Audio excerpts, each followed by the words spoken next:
DTFF.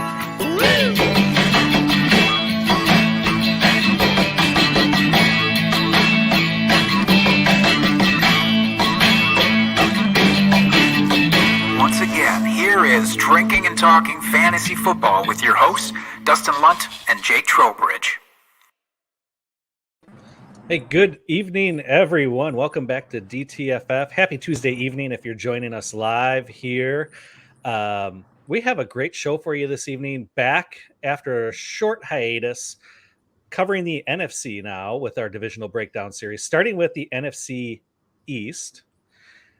But before we get into it and introduce our illustrious panel of guests we have here, I'll introduce my co-host, Jake. How are you doing this evening? I'm doing good. Let's get the unillustrious guy out of the way before we move on to the real showstoppers. I get it. Well, I was trying to be nice about it, but if you're going to point out the obvious, then fine. No, I always know the undercurrent involved in all these statements, Dustin. I'm always keenly aware of that. No, man, I'm good. I'm so ready. We had a week. Bone's already getting too excited. I think his hair's standing up on the back of his neck in anticipation. No, I'm excited. You said it's been a week off, a well-deserved vacation and rest for you, but now you're back, so we get to go into these NFC divisions. I'm psyched. Yeah, absolutely. Let's not waste any time this evening. I will go around, introduce our guests, and to each of our guests, as I'm introducing you, what I'd like you to say is, how did you become a fan of your team? And then if you happen to be drinking with us this evening, what are you drinking? So we will start with the Commanders in Rumboyz Robbie, founder of Rumboyz, host of It's a Vibe on 32-bit. I can read. Robbie, welcome to the show. all good, Dustin. Look, it's been a long day. Words are hard. Jake, that anticipation that you were talking about with Bo, I don't know what it's for. It's just because Dallas is just gonna, go mediocre as hell. So I don't know what he's sticking up in anticipation for. Ayo! Cheers to me, cheers to you. Shouts to the whole DTF crew. I'm just on some cold daddy ice. I ran to the gas station really quick. I was like, I have 5 minutes to get on set. And I just clocked out of work, so ran there, grabbed something cheap, and we're here. We're here to party. We're here to have a good time. The way I became a fan of the Commanders, my grandfather was a season ticket holder and knew a lot of the players because he had worked, in DC, worked at the Pentagon, and through his job, some of those perks of being a government employee, getting to go to see your local team. So because he had gotten, to know a lot of the players on a personal level, it just became, it became his team. And then from there, after he passed, I had to make sure, I kind of kept it going. So, it's been Commanders. Before that, I was a fan of players, as a kid, collecting cards and stuff and jerseys. So, yeah. Nice. That is probably one of the better stories we've heard so far with our guests. So thank you for that. I wasn't trying to press nobody. A lot to live up to, Bo and Rocky. That's he was right. one of Dan Snyder's kids. He was one of Dan Snyder's kids. That's the real story. He's Dan Snyder's favorite little guy.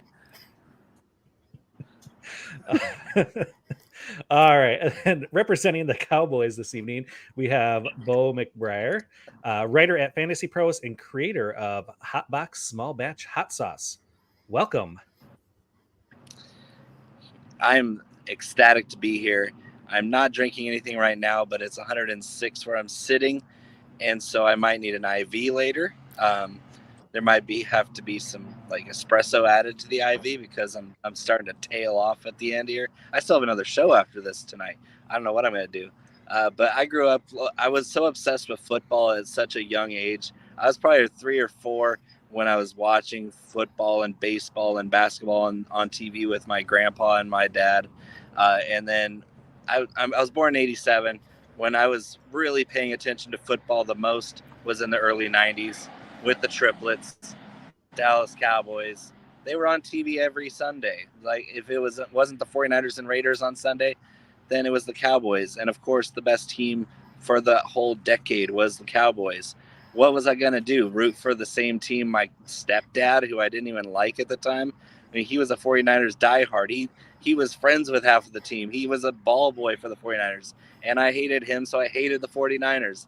So what better thing than to hate the team that my stepdad loved and to go with the team that was winning 3 Super Bowls in 4 years. I think that's beautiful. It's poetic. So what I'm hearing, you're a typical front-running Cowboys fan.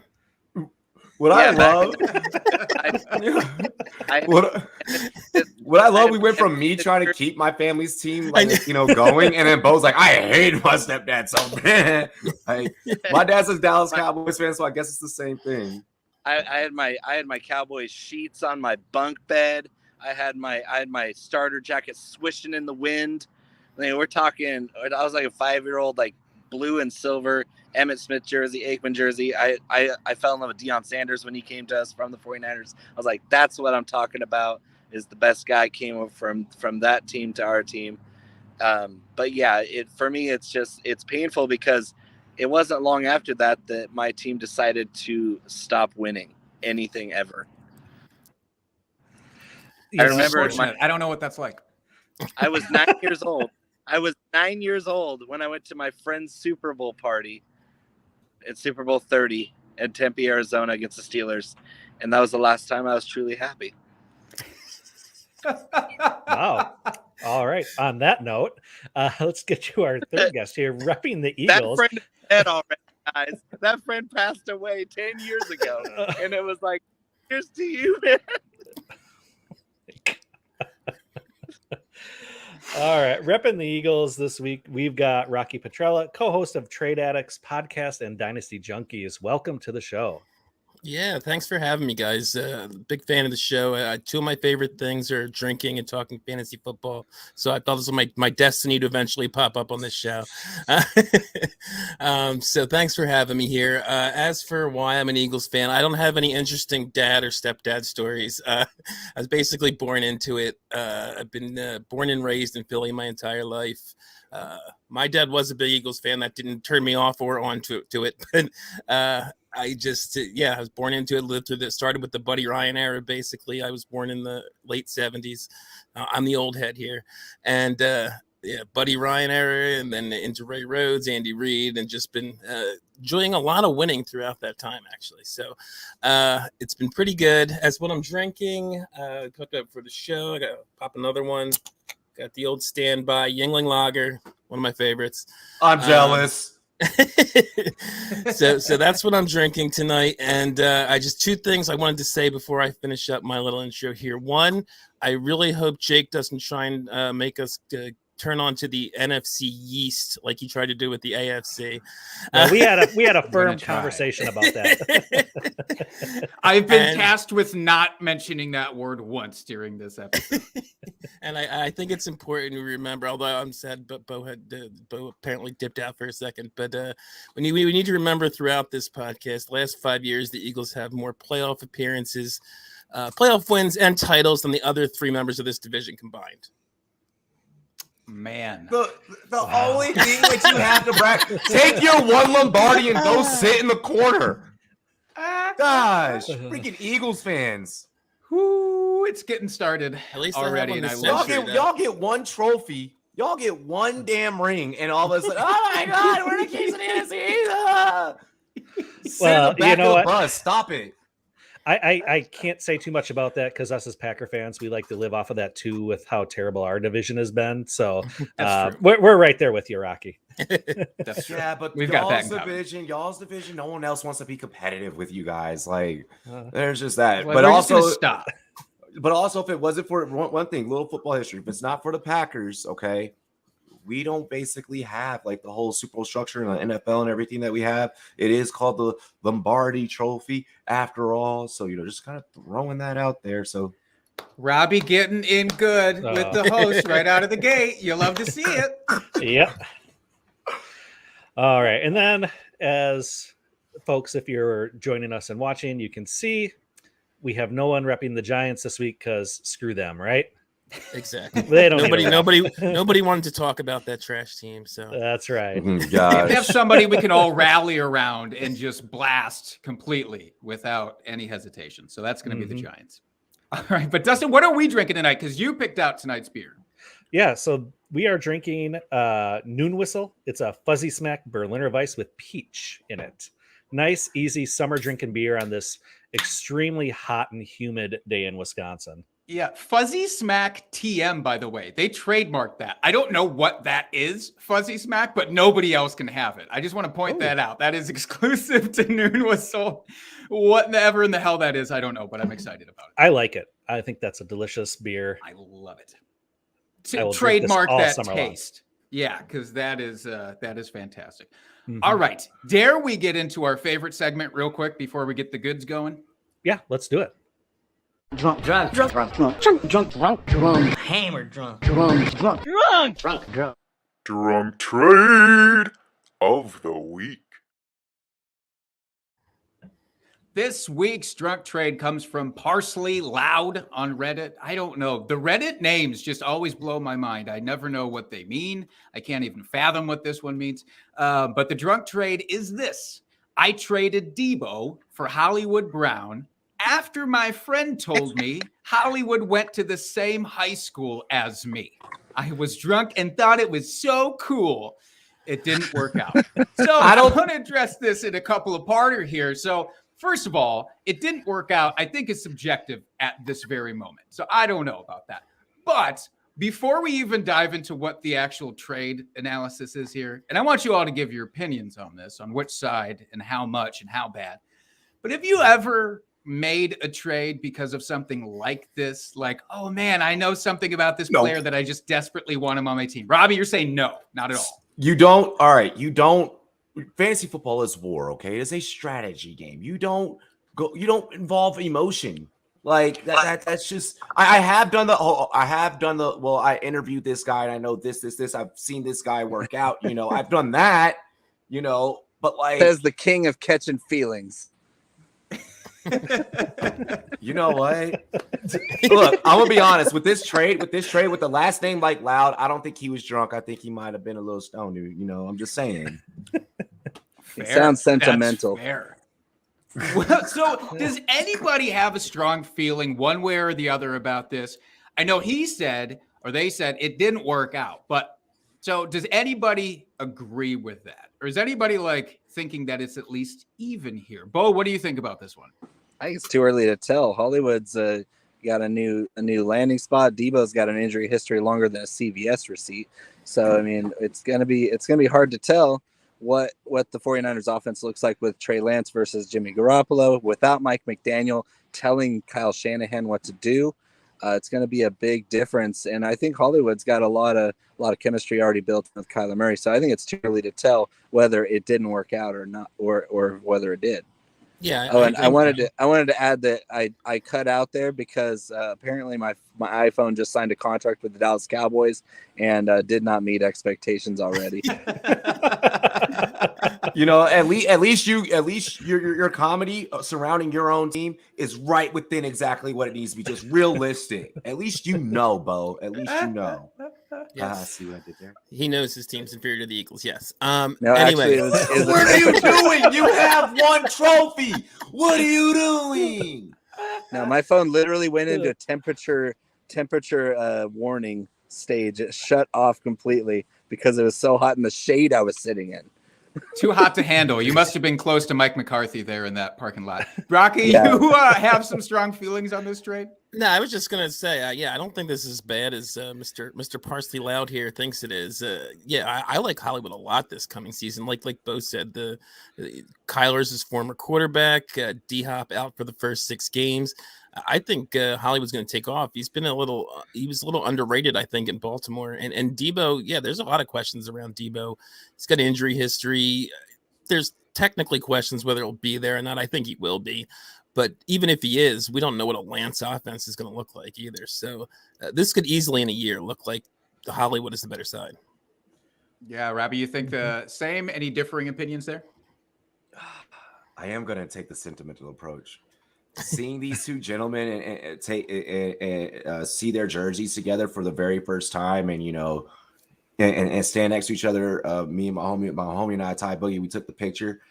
I want for this to hopefully work out for him, but let's just be realistic. Debo is going to take off. Okay, even in a Trey Lance offense, now it makes those jet sweeps even more deadly because it's like He doesn't want to run jet sweeps. He may not want to, but guess what? You in the NFL, buddy. Because he's at least a wide receiver in the formation. He doesn't want to take He's no not the power. running back. Yeah. He doesn't want power That's right true. and counter left. Exactly. But hey, you in the NFL, buddy. They're gonna pay you that money. They get that deal done. For a couple $1 million, you're gonna do whatever they say. So all in all, no matter how Debo feels about how they utilize him in the offense, I think that he'll still be utilized much of the same way. And I think that Debo still has to be the better value, even though it is a Trey Lance offense. We may not know what that is going to look like, a Trey Lance-led offense. Even though we don't know what that's going to look like, we know that Debo, when healthy, is a game changer for you and a game changer in fantasy football. Hollywood has yet to really be that for anyone. I dig it. Dustin, take us home here. Any parting thoughts on this trade? Yeah, I think if you're just going to look at it, isolated after last season, it was a bad trade because Debo obviously did Debo things. But I do think that Hollywood will have a bit better season. I think Debo will regress a little bit from what he did last year. So it's not going to turn out to be quite as bad as initially thought. Yeah, we've seen so much worse come through here. We say that all the time, but this is far from the worst trade we've had in this segment. So I don't know. It didn't work out. Maybe, maybe not. To be determined. Parsley Loud. Yes. All right. Should we get into this? Are we all ready for the main event here? I know I am. These two probably aren't. All right. So we're not going to follow the show sheet directly here because that's what we do on the show. Exactly. So we're going to start with the Cowboys here. And for those of you, our guests here that haven't tuned into the show, or our guests out there listening, we're going to give notable losses and notable additions. They may not be the most sexy of names, but I have to say them all. But they are names. They are actual names. They are real people. Yeah, that's real right. People. So, Cowboys, notable losses this offseason. Amari Cooper, Cedric Wilson, Malik Turner, and possibly Blake Jarwin, who has not signed yet. Notable additions, James Washington and Ryan Nall. And in the draft, took Jalen Tolbert in the 3rd and Jake Ferguson in the 4th. So, Bo, why don't you tell us what's your thoughts here on your Cowboys? Moves they've made this offseason and kind of just a brief overview of what you think things are going to look like this coming year. I think they'll be fine. I don't have Super Bowl aspirations for this team because when we really break it down, this is a team that is limited by its coaching staff. The depth chart, the roster, it's actually pretty well put together. I think Jerry Jones and Stephen Jones have done a decent job. The problem is Mike McCarthy is a buffoon. He doesn't do anything. We actually don't know what his job entails. We have no idea what he does as a head coach of the Dallas Cowboys. Kellen Moore has been as vanilla of an offensive coordinator as ever has been. I think I've seen him innovate one play and it didn't even work. And that was that hook and ladder looking beauty that they did in the playoff game against the 49ers. That if Cedric Wilson, rest in peace on the Dolphins, if Cedric Wilson actually pitches it to Tony Pollard on time and not 3 yards behind him, that's probably a touchdown to make that game interesting. And that was the only play I've ever seen Kellen Moore create that actually looked like something, because the rest of it's just, we got Zeke out here making $1 gazillion and running and getting 4 yards in a cloud of dust. And we have Tony Pollard looking spectacular, but we can't give him too much run because he doesn't make as much money as Zeke. So, yeah, I think the coaching staff is atrocious. I think that the depth chart is good enough to win a championship. If they had anybody else as a coach, your uncle could be the head coach of the Dallas Cowboys and win more games than Mike McCarthy and Kellen Moore. So, yeah, I think that they're going to get to the playoffs, probably as a wild card. They might even sneak in over the Birds because the Birds are going to choke hard this year. But it's going to be another 1 or 2 and out in the playoffs because the NFC is loaded, man. This NFC is going to be a gauntlet again this year, and I don't think the Cowboys have the chops with wearing the headsets. That's just the way I see it. As a great team on paper, like every other year, and then you're like, oh wow, Mike McCarthy didn't know how much time was on the clock again. It's a tale as old as time, and I know Jake knows this from experience. But Bo is ripping his own team far too much. It's making this much less fun. Perfect. He's trying to get in and undercut you guys, so you can't say I'll be anything. back later. Yeah. I'll be back later. I have to do something real quick, but I'll be back later to trash both of your old teams. So, hey, it's that moment in 8 Mile when Eminem was like, "I'll go first." Yeah. Yeah, but we acutely are aware of that Mike McCarthy pain, and glad that we don't have to experience it personally anymore. But what I wanted to get into here first is the hotly debated Zeke versus Tony Pollard debate we've got going on here this offseason. You know, Zeke's on his second contract. He's over the hill. He's losing a step. Pollard, he's looked great. You know, when he's had his chances, he should be the guy. Currently right now, and I'm looking on fantasydata.com, we've got Zeke is currently going 25th overall, and Tony Pollard is being drafted 76th overall. Who do you want to take and why? I like both of them, and Pollard's not even a handcuff anymore. This is a strength of the team, and the reason why I'm so low on Kellen Moore as a coach is because he had both of these backs healthy early in the season. We saw 21 personnel in week 2 against the Chargers, and they lit them up. They went completely berserk on the Chargers, completely lit them up with both running backs who are both studs. If we're being honest, Zeke is a stud when he's healthy. He's a well-rounded back. He doesn't have any weaknesses in his game. He's not as explosive as he used to be. That's pretty much to be expected, but the guy's a walking touchdown. He can catch, he can block, he does all the things you want him to do. And then Tony Pollard is just electric. Tony Pollard is one of the best tackle breakers. He's one of the most explosive running backs in the NFL, and they're both good. Why not put them both on the field and make a defense make some choices, make some business decisions? It doesn't make any sense to what they did, where they basically just said, oh, yeah, that was fun. Let's never do that ever again. So I like both these backs. I don't mind rostering both of them, flexing Tony Pollard, having Zeke as my RB2. There's nothing wrong with that because they're both going to get work.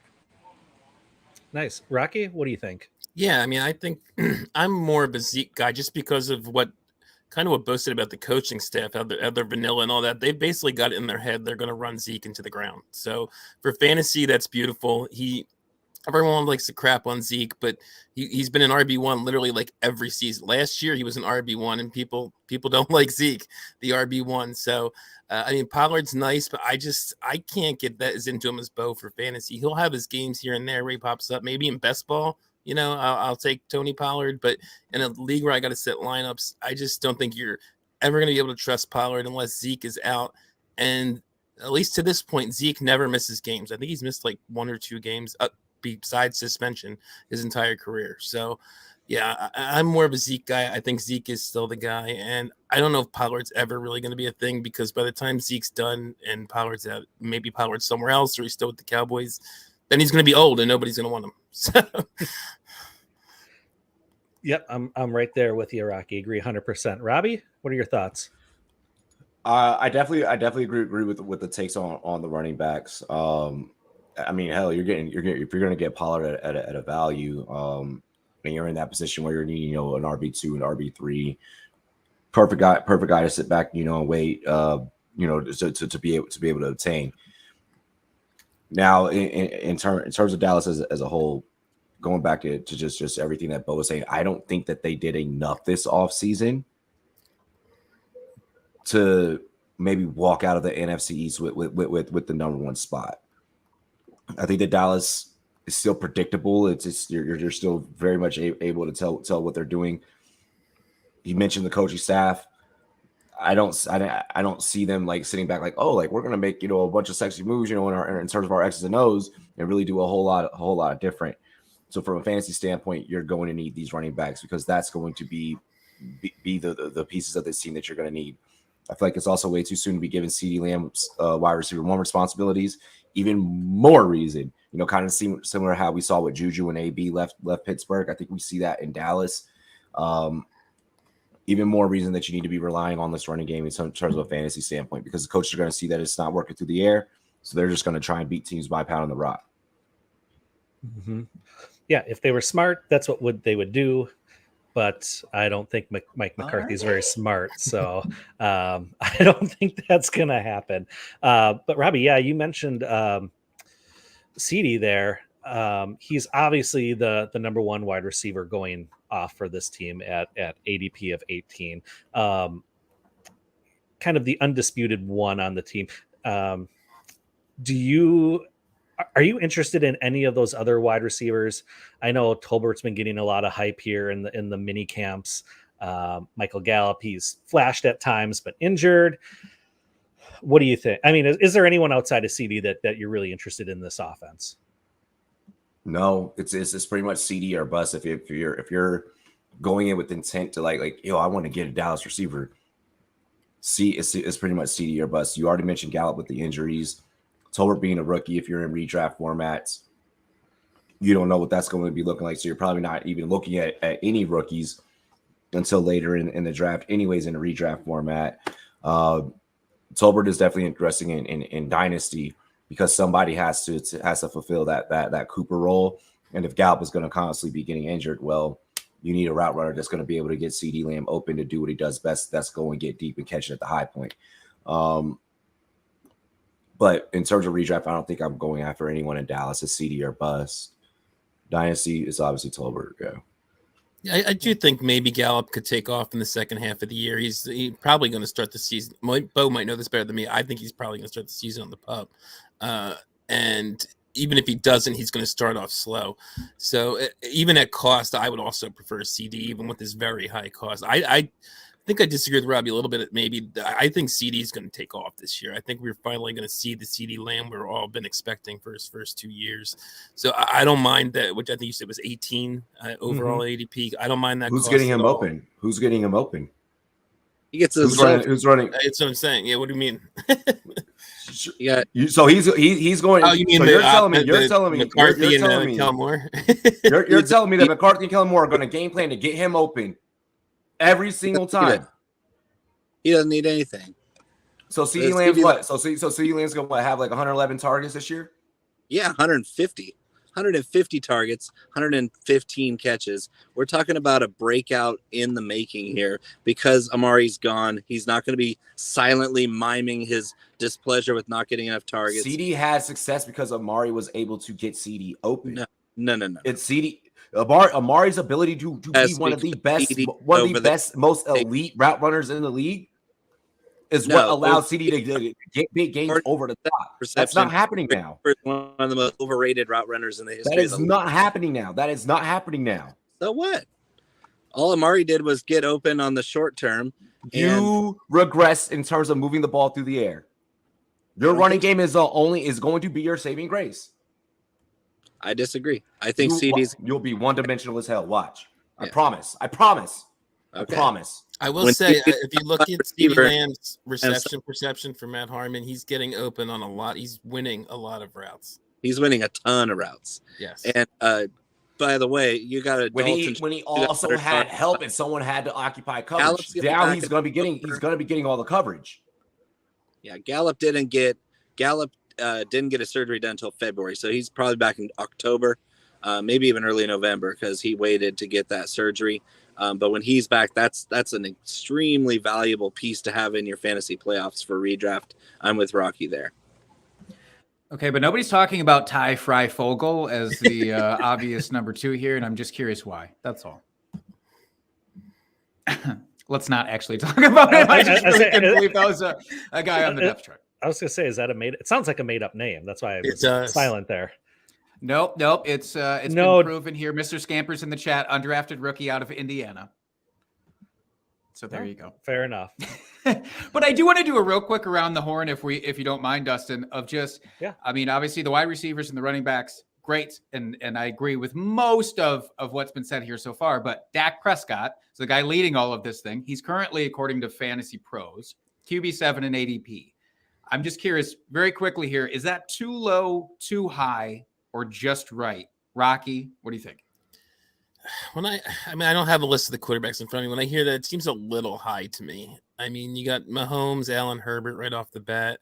Kyler with his running, I'd put ahead of him. The same with Lamar. I wouldn't be surprised if Hurts finishes ahead of him for fantasy. Burrow.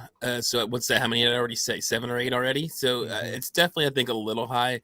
I would see him maybe a few spots lower, probably in the QB 10-ish range. I think he's almost guaranteed to be a QB 1, but I don't know that he has the upside as some of those other guys.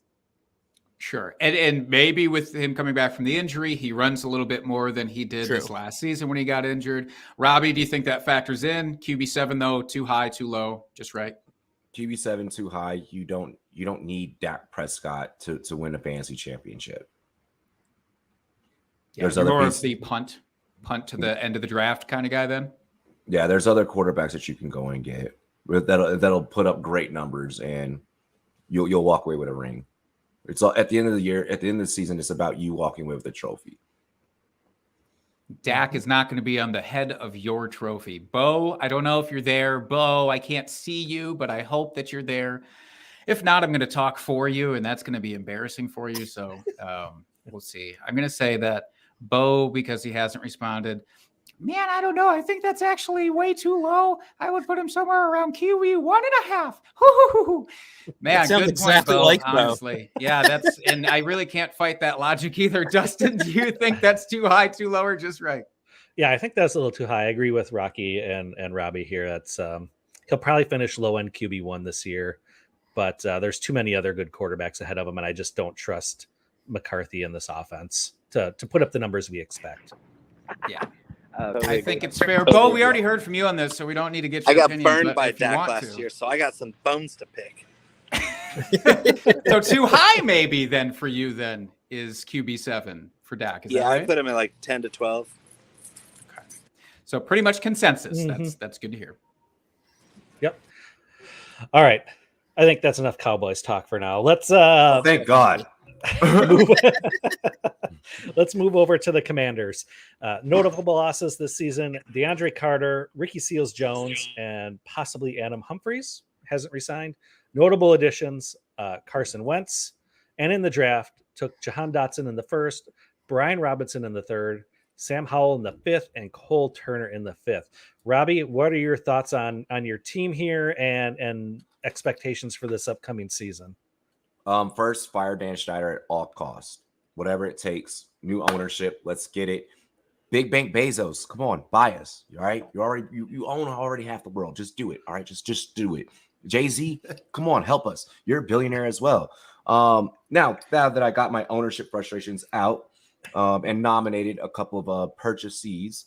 Well, they're big fans of the show, so I'm sure they'll hear that. Right. You know, Hove.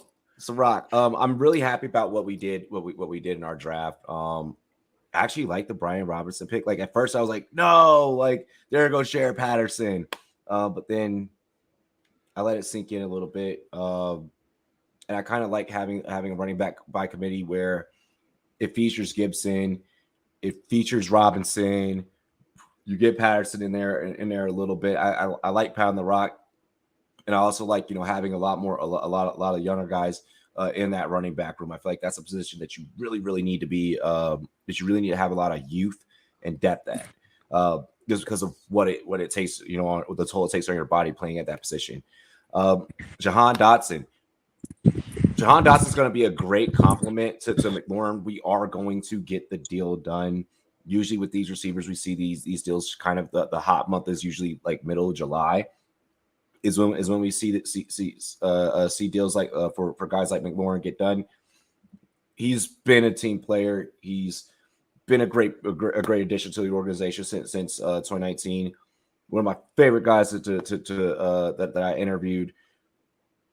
Jahan Dotson as a wide receiver 2 to Terry McLaurin is going to be dangerous, and he's already showing out in camp. And also that helps Terry have more longevity in his career, because now someone's able to take some of those targets, some of the pressure stuff that he's dealing with, having to perform as a one, while also simultaneously having every quarterback underneath the sun having to throw to him. The addition of Carson Wentz, and I can also toss in as the Sam Howell take. First off, can't stand UNC quarterbacks, but we'll see how it works.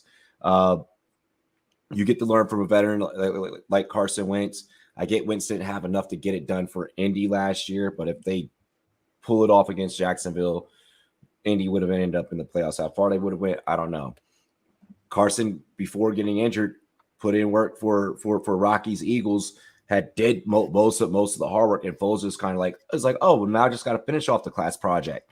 Trust me, you'll be regretting Carson Wentz. I'm gonna be regretting Carson Wentz, but here's what. Oh, I'm not saying I'm like in love with it. But it's a great bridge for now. I don't think that Hal's gonna be the guy to take over for us by any means, because again, I don't think UNC quarterbacks. But I think that he's a good enough bridge and mediocre enough to where that team over there in that box over there, because they haven't done enough, and our coaching is actually really good. Our coaching is willing to try new things and be experimental, willing to gamble.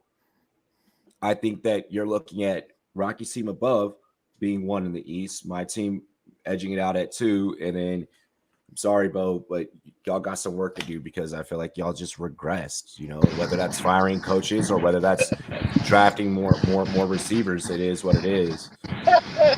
And then, yeah, so that's my take. That's my take surrounding everything we've done. Oh yeah, and Chase Young returning. So that's the only one I've heard that actually makes sense. Bo just unmuted himself to cackle, by the way, very briefly, just as his response to all that.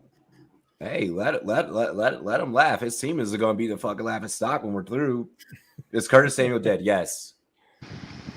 Well, actually, we don't know. We don't know. No, that's gonna be Jahan. That's gonna be Jahan Dotson. Just you watch. Yeah, maybe that boy's showing out in camp. Carson Wentz is gone. That boy's gonna show. That boy's been showing out. Just you wait. Just you wait.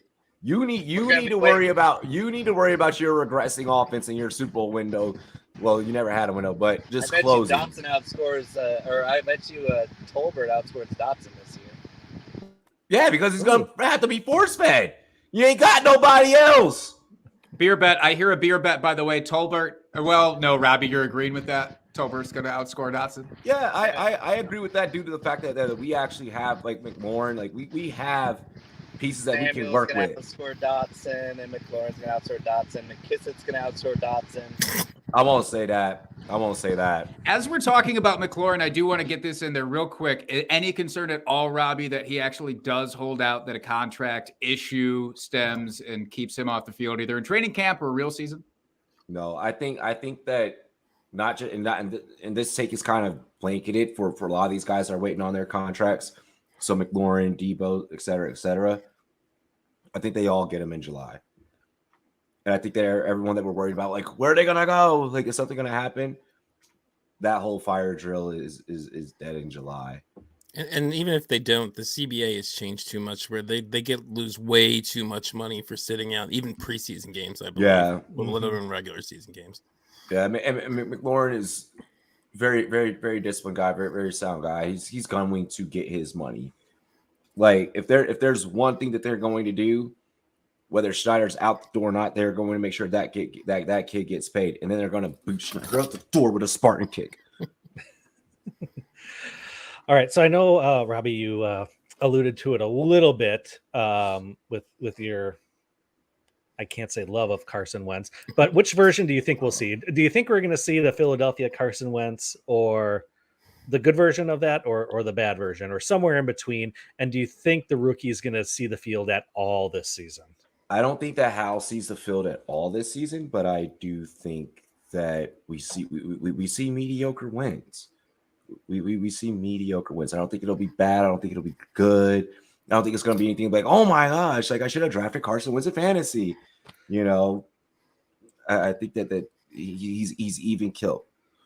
I think that he I was just going to say, I agree. I kind of agree. I think you're going to see Indianapolis Wentz basically again.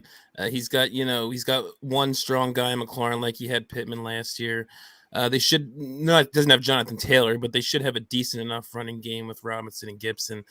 And I think he's actually going to be decent for fantasy. And even last year, I don't know how many people realize he was like a high-end QB2, depending on your scoring, and he could have even snuck into like QB12. He actually did not perform that badly last year. He started off horrible, and he ended with that Jacksonville game that was atrocious. But in between, he was actually pretty good from a fantasy standpoint. But I just think in real life, he's like in the NFL, he's from everything you hear in Philadelphia, from what I've heard from Indianapolis, he's just a jackass. So Yeah. it's going to cause problems with the team from a real life standpoint. And as for Hal, I don't think he ever starts either. I don't think he starts a game in the league. Bro, if I was an NFL receiver, I would not want Carson Wentz. Game in the NFL. Yeah, if I was an NFL receiver, I would not want Carson Wentz as my quarterback. But like I said, he's gonna be mediocre. Even He's the best quarterback Terry McLaurin's ever had. That I won't debate. That is true, which is kind of sad. It's really Very sad, sad. but it's also good for Terry because Terry's fucking awesome. This is true. Bo, are you in on Carson Wentz this year, or are you out? I'm kind of in between. I wouldn't mind having him in fantasy, like what Rocky said. But for me, it's just like he is a jackass. He's not fun to watch. He's boring. He's going to be on a basement-dwelling piece of shit team. I just think that the Washington Commanders are going to get 4 wins this year. Hell no, you are bugging. And I think if Howell plays at all this year, it's because Wentz got hurt. And I think he can beat out Heineke for that number 2 spot. But I mean, expecting anything out of him year 1 is just foolish because I mean we saw how far he fell because he only eats chicken nuggets. So it's really hard because that team, other than the Dotson pick, I really do like for their future. But for this year, I think they have so much work to do because Brian Robinson's just lucky that he didn't have another absolute blue chip stud at Bama last year, where he would have been an unknown, non-existent commodity that nobody wanted last year. There's no way Brian Robinson gets drafted by anybody if he wasn't in just kind of that niche little, I've been here so long that they finally ran out of guys to start over. And so think Master Teague with Ohio State. Robinson could have been Master Teague, but he just got lucky. He's not good. He can't catch. He can't break tackles. He's not fast or quick. So I don't know what the Commanders were thinking there. Gibson's the star here, and I think Gibson's still going to be a top 10 back in PPR because they're going to find out that Robinson and McKissick are basically dust next to each other, and Gibson's actually really good. That's a great segue, Bo, into talking about Antonio Gibson, by the way, because I do want to talk about him. Do we think that he can? You said top 10. Anybody else agree that Gibson can be top 10? I think that top 10 is bold just because of Rivera trying to recreate that whole Carolina backfield that he once had. With Jonathan Stewart and D'Angelo Williams. Is that his Great White Buffalo? I'm just wondering. I could barely even hear you because of the wind, but yeah, sure, whatever you just said. That's his Great White Buffalo that he's trying to recreate a backfield from a decade ago, and he still hasn't been able to recreate it. I mean, he's never had the pieces to. But furthermore, I think that you know, the running back by committee situation does hurt Gibson a little bit. I'll still say top 20 running back.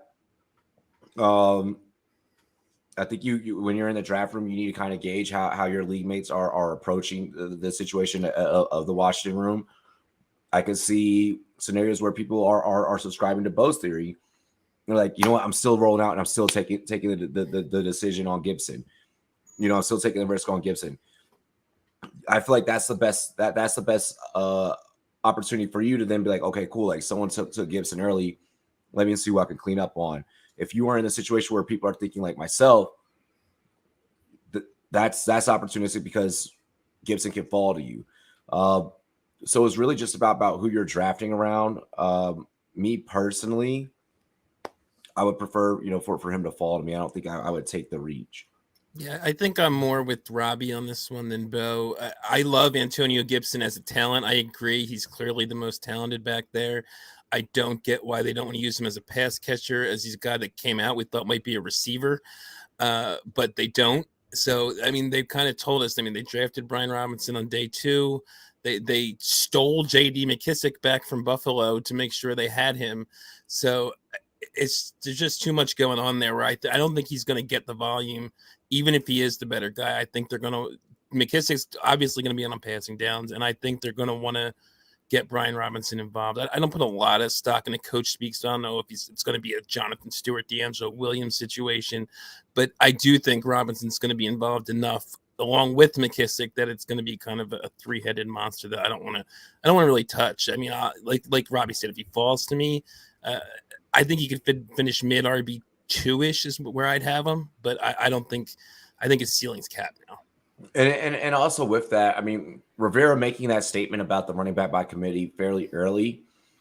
If we're sitting at a poker table, like, you're showing your hand, very, very soon. So is Brian Robertson really, really going to be that person? We know that it's going to be a running back committee because, like you said, you brought up J.D. McKissick. We saw how much of a beast Patterson was last year. Is Robinson going to be Keith Marshall 2.0? Yet to be seen. So I would say approach with caution. You're definitely rolling the dice. If you could get Gibson as a faller, best opportunity for you. All right. So basically, for my home league here, I'm going to hope that Gibson's ADP stays high, so one of my league mates drafts him super early, and I don't have to worry about working out that equation in my head. Exactly. All right. Let's move on to the Eagles and Rocky here. So notable losses, none to speak of. Additions to the team, AJ Brown and Zach Pascal. And in the draft, the only fantasy relevant player was Grant Calcaterra. Who's not fantasy notable. So Rocky, how do you feel about your Eagles and some of the moves they've made this offseason? Yeah, I'm loving my Eagles right now, and I'm not one to generally just be a total homer. If we were doing this podcast last year, I'd be shitting on my team as much as Bo was shitting on his there. But they've been all hail Howie Roseman. He's been killing it for like a year and a half now. He somehow stole a first-round pick for Carson Wentz, maneuvered his way into Devontae Smith in that draft after trading down and trading back up. And then in this draft, he realizes other than Smith, they can't really develop a receiver, so they just trade for one who's really awesome and young. So I'm loving what the Eagles are doing. They have probably the best offensive line in the league. They kind of, I think, killed this draft overall. They got this isn't fantasy relevant, but they got a first round linebacker in the third round, and Nakobe Dean. Love that pick. And everything, they're pretty much, I think, really set up except for safety, which again doesn't matter for fantasy. What Dallas should have done, you guys did. Yes. And other than the only real big question mark is the quarterback, and we're going to see how that plays out. Jalen Hurts is obviously great for fantasy. He did improve year over year as a passer from his rookie year to his second year. This is really his second full season. I think he can make another jump. I also think you're going to see the volume go up. A lot of people have, like, if you're listening to fantasy podcasts, love to point out that they were last in the league in pass attempts last year. And I don't think that continues. A stat I like to keep pointing out on my podcast is first 7 games last year, Hurts threw 35 plus times in 5 of them. I think that's the offense Sirianni wants to run. They saw they weren't winning and they switched it up, but I think that's why you bring AJ Brown in. I think they're going to do it again, maybe not 35 plus that many times, but certainly a significant increase from last year. I think they were like 494 last year. I would probably expect another 100 attempts this year. So that maybe puts them, I'm not sure exactly where, middle of the pack maybe, but it's still better than last year, which I think will help the pass catchers. And I also like Miles Sanders too. I think his only problem is he keeps getting hurt, and he had horrible TD luck last year. If he scored like 5 or 6 touchdowns, which is what you would expect someone with his stats to do, he wouldn't be viewed nearly as negatively as he is now. Mm-hmm. Yeah. So Rocky, I know you brought up Jalen Hurts. Do you think he's going to be the long-term solution for your team, or is he just kind of a short-term asset that you can use to win now? Because, like you said, he is amazing for fantasy. Yeah, the real answer is nobody knows. I don't know. I don't think the Eagles know. I think they set him up so that they can decide this year. That's why we have AJ Brown, Devontae Smith, Dallas Goedert. Like I said, the line is set up. They have no excuse. He has no excuses if he doesn't see it. And I think they want a guy who can pass the ball. They don't want to run a Lamar Jackson type offense like they did last year. That's been made pretty clear. They sniffed around Deshaun Watson. They were involved in Russell Wilson. They want a guy who can pass you to a Super Bowl. And they've also set themselves up again. Way to go, Howie. They got 2 first-round picks in the 23 draft from all the moves they've made these last couple of years. So they have the ammo to possibly, and maybe even throw Hurts in there, because I do think he will start beyond this year. I'm just not sure it'll be for the Eagles. I think he's shown enough, and as long as he plays just as good as he did last year, I think he's shown enough that given the crappy state of quarterbacking around the league, someone will take a chance on him if the Eagles decide to move on. But I think they need to see something this year. I think he needs to win at least one playoff game for them to stick with them. And I think there's a decent chance they will. I'm with Robbie. I think the Eagles do win the division, so there will be playoff games. We'll see how many. Like I said, if he wins one and he plays well doing it and plays well throughout the season, as a passer, I think he stays. Otherwise, I think he's in the league, but probably not an Eagle. Mm-hmm. Bo, what do you think? Hurts going to be an Eagle for the long term? I actually hope so, because I think he's making strides. He's the type of guy that improves every chance he gets. He's a really smart kid. He's always even going gotten back better. to his college career. Yeah, even going back to high school, like we're talking about, he's a coach's son. He's the kind of kid that's going to respond well to constructive criticism and feedback. I really like him, and I think that he's going to continue to grow as an NFL quarterback. And I think if the Eagles think they're going to find somebody better in the near future, they're really kidding themselves, because this is a kind of a dynamic talent that if he can back himself into Lamar Jackson territory as a passer, then he's going to be really lethal, especially, already in fantasy. But this team is well built, and it's got a bright future ahead of it. Fantasy wise, the running back position, I couldn't care less about Miles Sanders. I'm more of a Kenny Gainwell guy, because Sanders, I think, is on his way out. Every regime has hated his guts. They won't give him the time of day in clutch situations like goal line work, third down work. They're putting somebody else on the field at every turn. And they're drafting Kenny Gainwell because he fits their offense, the Sirianni-Steichen offense, better. And I think Sanders is going to eventually move on to be a decent running back somewhere else. And they're going to run to more of a committee approach without him. I just think that for fantasy, this is a good team. I just don't know if the wide receivers can hold up to the passing volume that they might not have. I will say, even if they move on from Sanders, I think they'll just be another Sanders. I don't think Kenny Gainwell's ever going to step up. No, not as an every down guy. Not even an every down guy. I don't even think he's a lead in a committee. I think he's the guy they mix in, scores some touchdowns, and you're like, ooh, look at Kenny Gainwell. He should get more work, and he never does. And that's what they should. That's what they should use Kenny Gainwell with. So that's my only complaint with the Eagles is how will the backfield and how will the running back committee be split up and be organized. I want Kenny Gainwell, and I feel like it needs to happen to where Kenny Gainwell gets more touches out the backfield, because I think that's the one, especially with the addition of AJ Brown, the receiving core. But that's the one thing that if you guys unlocked and untapped last year, you guys could have been significantly better.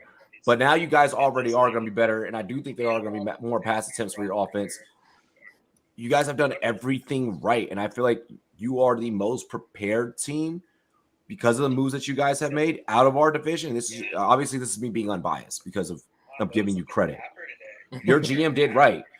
Bo mentioned, I hope that is Hurts that can be a long-term QB for you guys. I don't think that it matters because of the way that your GM is sitting in the war room, moving pieces on the chessboard.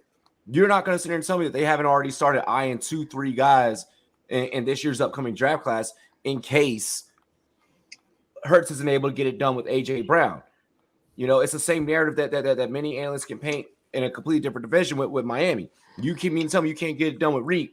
We're already eyeing 2-3 guys in the next year to replace you. So I think that the Eagles are kind of in that same boat. The Eagles are being aggressive.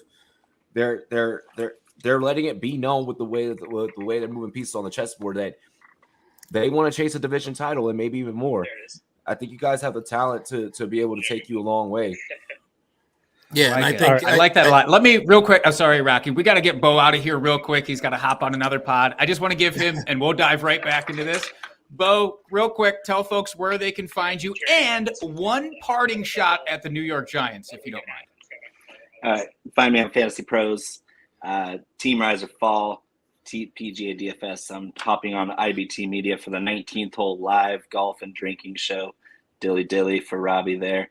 Parting shot on the Giants is they have an atrocious roster with a good coaching staff, so they're still a couple of years out. I think Daniel Jones is still valuable for fantasy because he does run the ball more than people think. Saquon's going to go nuclear in 22 and then fall off the face of the earth after that because he is nearing that age cliff for Dynasty. But give me Saquon for redraft, and after that, no thank you. And then the receivers all suck. I don't like any of them. So give me all that. But Bo summed it up. We don't have to talk Giants now, right? We're done with it. What a capper, Bo. Thanks for coming on, man. Yeah, Go thanks, enjoy Bo. your other pod. Thank you. Dilly dilly, Bo. See you, Bo. All right, right back to you, Rocky, with your rebuttal here. Oh no, I think Robbie was talking about being in position for quarterback next year. I was just going to reinforce that. Actually, it's just that I kind of agree. Like I said, I don't feel strongly one way. I'm not sure what Hurts is going to do, and I think he has to perform. He's got to up that completion percentage. He got it up to low 60s in year 2. It's got to be better. He's done pretty good with turnovers, so I think he's fine there. And if he's winning games and he's doing it at least some of the time with his arm, I think he's there in 23 and beyond. Because they also have to make a decision on paying him too. He's going to be going into his 4th year. That at that point you got to decide: am I extending this guy, or what am I doing? And he's not even a 1st-round pick, so there's no 5th-year option. I mean, they could franchise him for 2 years, but I don't know if they want to do that. So, and again, they could throw a package of like Hurts and 2 1st-round picks, and maybe throw some picks on top of that if there's another Russell, like if Kyler Murray becomes available next offseason, or if they want to try and trade up to like 2 or 3 to get one of these quarterbacks. So yeah, he's definitely in the hot seat. And again, I don't feel super confident that one way or the other, really. If I had to lean one way, I think he's the quarterback in 23, but that's like 55-45 for me. What's your divisional rankings, bro? I gotta know. For the 4 teams? Yeah, for just our division. Yeah, I would have the Cowboys second, Robbie. Really? Really? Yeah, I agree with Bo. I think the roster's good. Their coaching just sucks. So, I mean, their defense improved a lot last year, and the offensive pieces are mostly still there beyond Amari, and Dak's a year removed from the injury, so they've got the best quarterback in the division. I'll obviously admit that. So that helps a lot. So yeah, I mean, I think Washington can improve. Part of it too is I just don't like Wentz. From a real life perspective. Like I said, from fantasy, I don't hate him, but real life quarterback, I think he's a loser. That's where Jake takes where I ask you that question and you say I have Dallas second, and it just stops right there and it's don't break my heart, say you love me again. Giants are obviously last. No. I'm going to be clipping out that first part and that second part and meshing them together. Viral. So I want to touch on the wide receivers real quick here before we move on to the Giants, and I know we have to. With AJ Brown coming into town, obviously an elite talent, they traded for him for a reason and gave him that huge contract.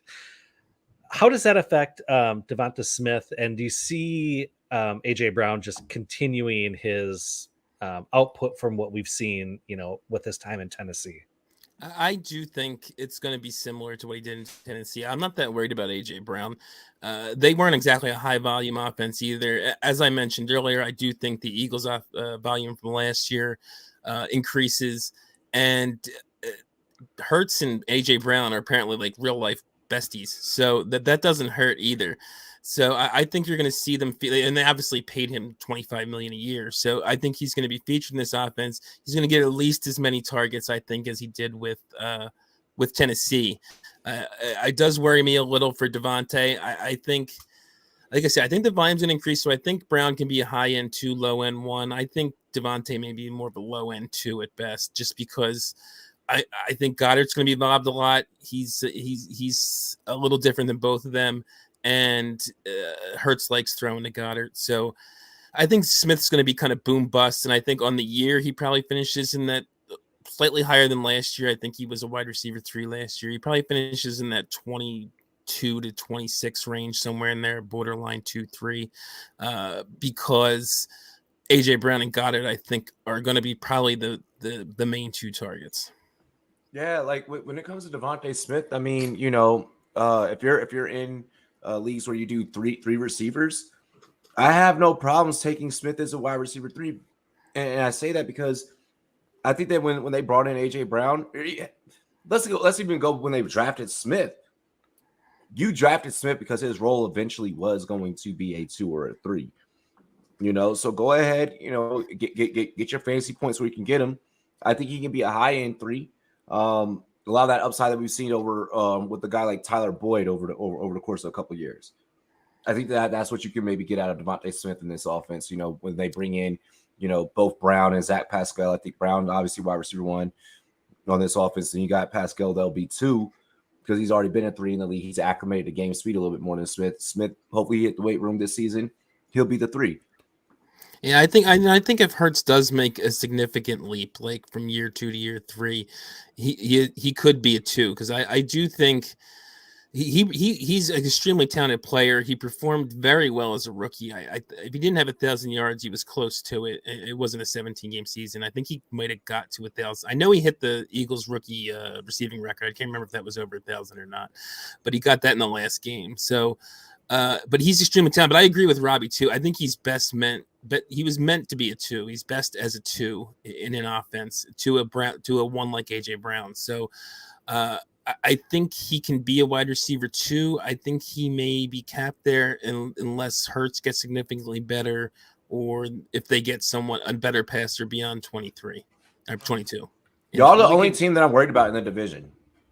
We can boot Jalen Reagor just off the face of the earth at this point, right? Hell yeah. That's fair. Yes. He is Push him off a cliff. I wouldn't be shocked if he doesn't make the team. Oof. What a fall from grace. Yeah. All right. Let's wrap this up here, talking a little bit of Giants. And I know we don't have to spend a lot of time on them, but just a little bit of time. Yeah. So their notable losses this year was Dante Pettis, Evan Ingram, and most likely Kyle Rudolph. Their additions: Tyrod Taylor, Matt Breida, Richie James, Ricky Seals-Jones, and Jordan Akins. And in the draft, it's the names of names. It's amazing. And in the draft, Wan'Dale Robinson in the 2nd and Daniel Bellinger in the 4th. So I think Bo touched on this already. Wondering if you guys agree or disagree. Is there any wide receivers worth drafting for fantasy this year for this team? I mean, Tony's intriguing to me, but I would have to get him pretty late. So I don't think any of these guys that you can count on. I could see Sterling Shepard actually being halfway decent just because he always is better than people think he is. Like, he's worth nothing, and he often gets 10 to 15 points a game or most games. So, but I have no interest in really getting any of these. Tony in Dynasty, but for redraft, I don't want any of them.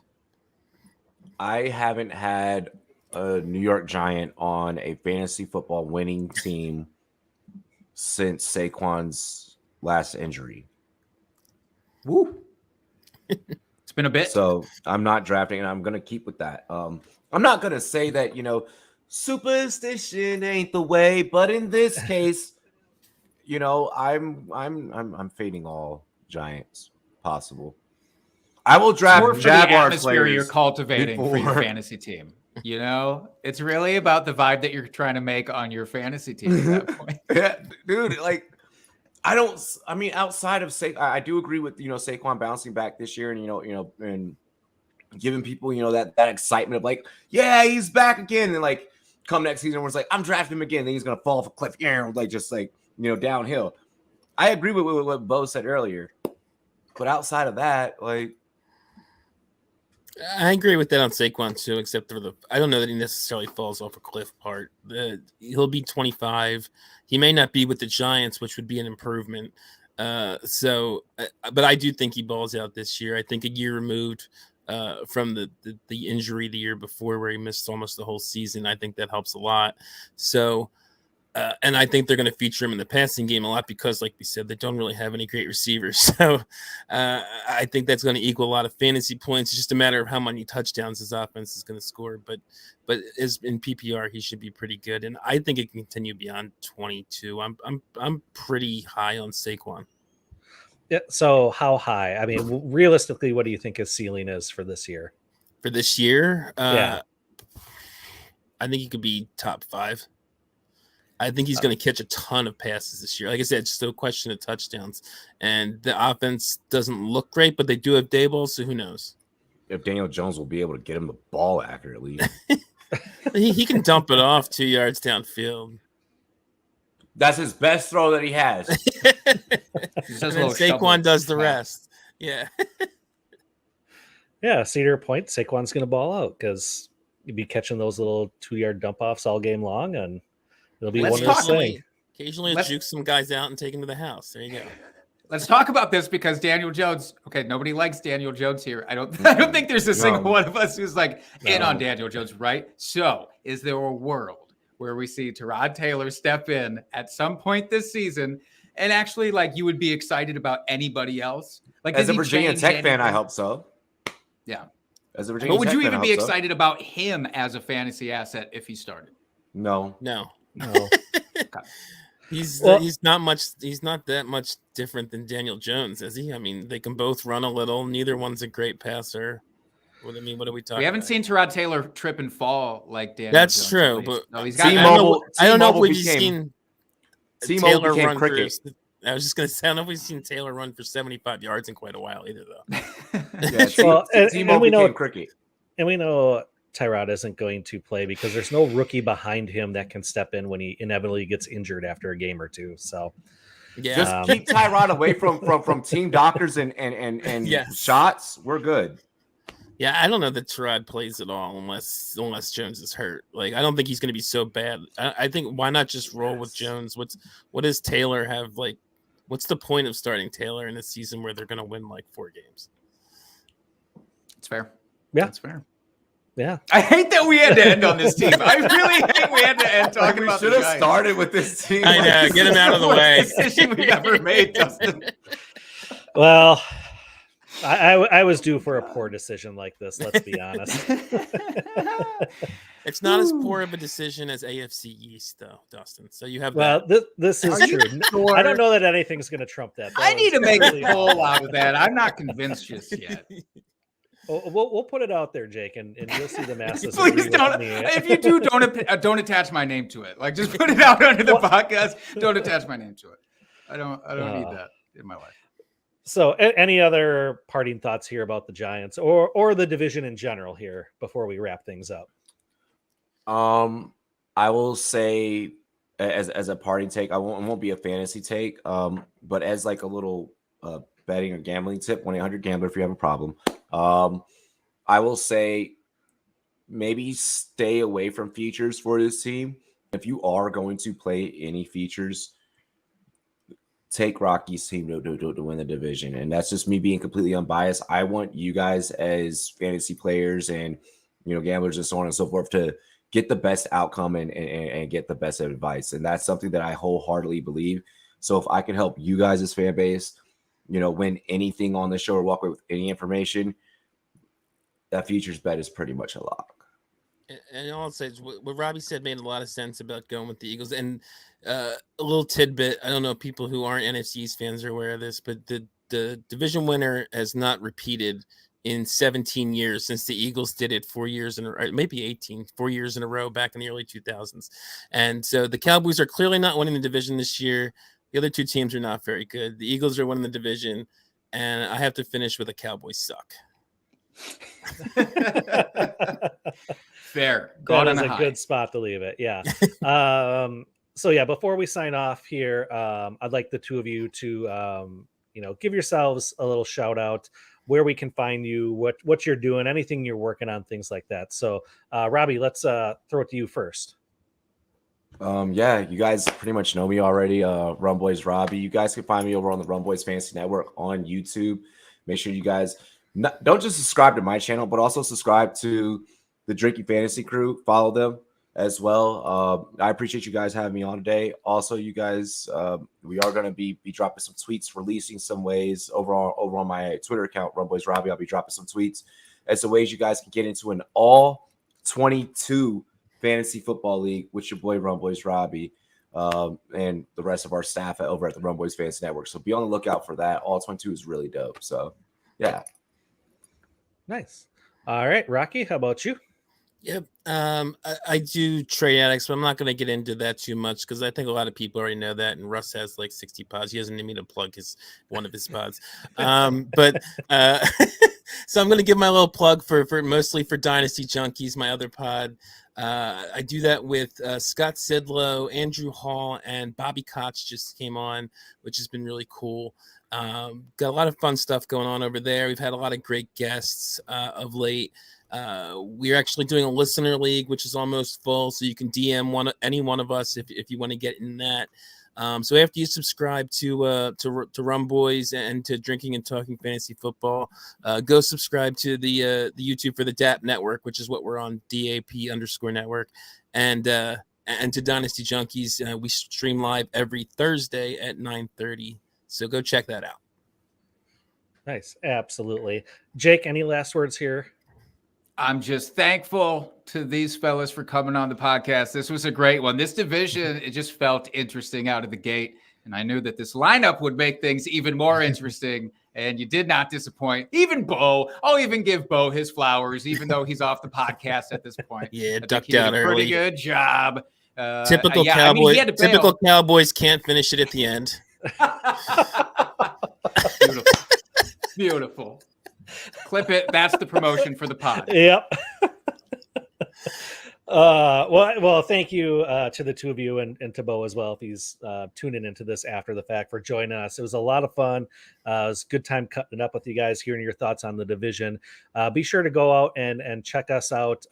We are out on YouTube. We stream live every week, and check us out at Drinking Fantasy. You can check out my co-host Jake at Jake Trowbridge. You can find me at FF Dusty Dog.